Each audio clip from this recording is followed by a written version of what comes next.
A Somali story, the camel and the fox were very good friends and very good thieves.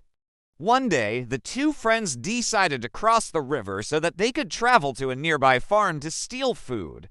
The small fox could not swim, so the camel said to his friend, "Climb up onto my back and I will swim across the river." And so the fox climbed up onto the camel's back and the strong camel swam across the river to the other side.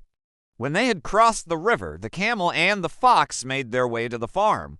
When they finally arrived at the farm, the fox caught herself a chicken while the camel dug up some lovely fresh vegetables. The greedy fox quickly gobbled down her chicken and then said to her friend the camel, "When I finish eating, I am accustomed to singing." "Do not sing just yet," said the camel as he was chewing on his dinner of vegetables.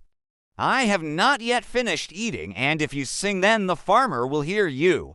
Let me first finish my dinner, and then you can sing as we make our way back home." But the fox did not pay any attention to her friend and began to sing at the top of her voice.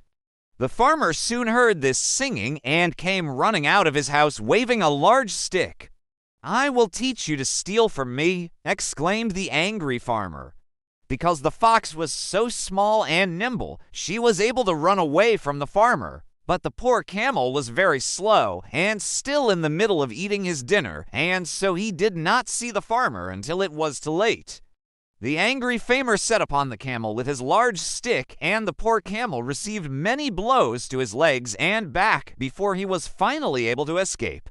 When the camel reached the river, his bones ached and he was very upset with his friend the fox. "Why did you sing when you knew that farmer would hear you and you could see that I was still eating my dinner?" asked the camel. "Because it is my custom," replied the fox in her matter-of-fact way. "Now let me climb upon your back so that we may return to our home across the river." Then the camel walked slowly down the riverbank into the water and began to swim across to the other side with the fox upon his back. When the camel was halfway across the river at the point where the water was at its deepest and the current at its fastest, he stopped swimming and said to the fox, "When I have finished eating, I am accustomed to taking a bath." "Do not take a bath," pleaded the fox. "I cannot swim, and if you take a bath, I shall drown." "I am very sorry," said the camel, "but I always take a bath after I have eaten.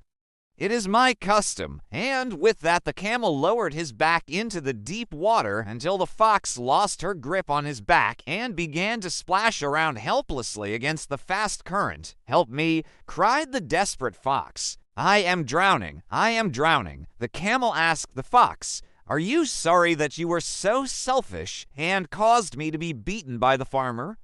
"Yes, yes, I am truly sorry," cried the fox just before her head disappeared once more beneath the surface of the water. The camel did not have the heart to watch his friend drown in the river, and so he pulled the little fox out of the water and placed her upon his back.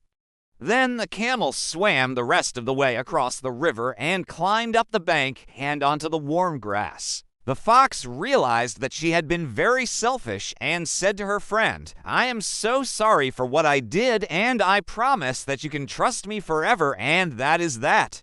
And I am sorry that I had to teach you a lesson today, but many times in life it is often a case of tit for tat." Then the two friends began to laugh and roll around in the warm grass while the sunshine dried their wet fur. The fox had learned a valuable lesson that day.